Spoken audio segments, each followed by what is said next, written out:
नहीं मिलेगा अनुबंध काल का अर्जित अवकाश। स्कूल शिक्षा निदेशक ने जारी किए निर्देश। हाईकोर्ट ऑर्डर से मिले इंक्रीमेंट अवधि की ईएल पर नया फैसला।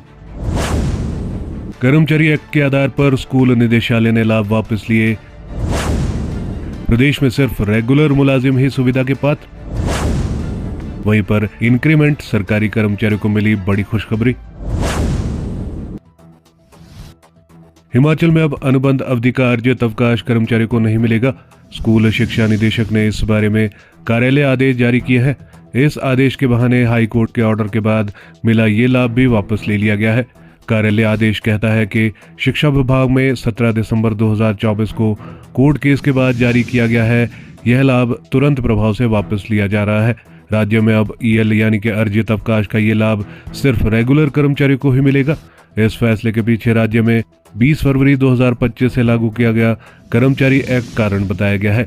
इसी एक्ट के आधार पर शिक्षा विभाग में ईएल देने के लिए आए रिप्रेजेंटेशन भी रिजेक्ट कर दिए गए हैं। गौरतलब है कि सुनीता संगरौली बनाम हिमाचल सरकार के केस में हिमाचल हाईकोर्ट में यह फैसला दिया था कि अनुबंध कर्मचारियों को भी नियुक्ति की इनिशियल डेट से ईएल का लाभ दिया जाए। इस फैसले को लागू करते हुए शिक्षा विभाग ने 17 दिसंबर 2024 को पत्र भी जारी कर दिया था, लेकिन इसी बीच विधानसभा के शीतकालीन सत्र में कर्मचारी एक्ट पारित किया गया। Himachal Pradesh recruitment and condition of services का गवर्नमेंट एम्प्लॉयज एक्ट 2024 के अनुसार हिमाचल में सिर्फ रेगुलर कर्मचारियों को ही इस तरह के लाभ के लिए पात्र माना गया है। अब इसी आधार पर शिक्षा विभाग के ईएल का भी दिया गया लाभ वापस ले लिया गया है।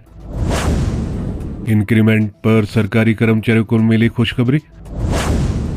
इंक्रीमेंट से संबंधित मामलों में सरकारी कर्मचारियों के लिए एक राहत भरा आदेश जारी हुआ है। राज्य सरकार ने व्यवस्था की है कि कोर्ट से आए फैसलों को देखते हुए अब ऐसे मामलों में इंक्रीमेंट दे दी जाएगी जहां 1 साल की सर्विस पूरी हो जाती है, लेकिन अगले दिन इंक्रीमेंट लगने से पहले कर्मचारी या अधिकारी रिटायर हो जाता है।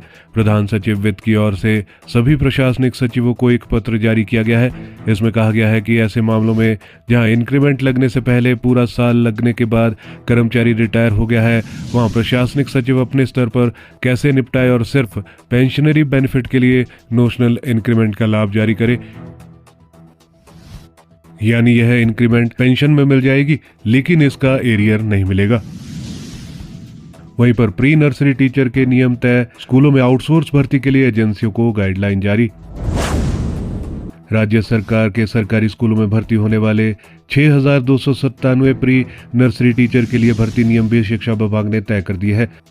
स्कूलों में इन्हें early childhood care and education tutor का नाम दिया गया है। इसमें तय किया गया है कि जिस कंपनी के तहत ये ट्यूटर भर्ती होंगे उसी के ये कर्मचारी होंगे, यानी शिक्षा विभाग में इन्हें किसी भी तरह की सीधी एम्प्लॉयमेंट नहीं मिलेगी।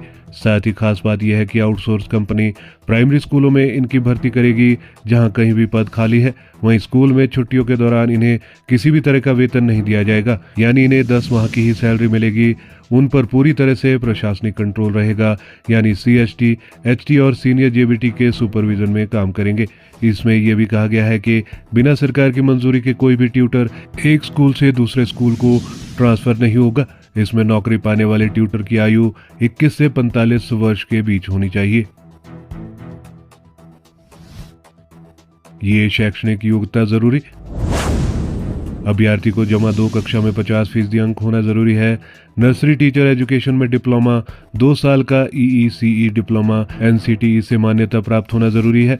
इसके साथ हिमाचल प्रदेश का सामान्य ज्ञान और संस्कृति की भी जानकारी होना जरूरी है। हालांकि हिमाचल में 2 साल के प्री नर्सरी डिप्लोमा धारक की संख्या कम है। ऐसे में ये भी आशंका जताई जा रही है कि कुल सीटों में से कुछ सीटें खाली भी रह सकती हैं।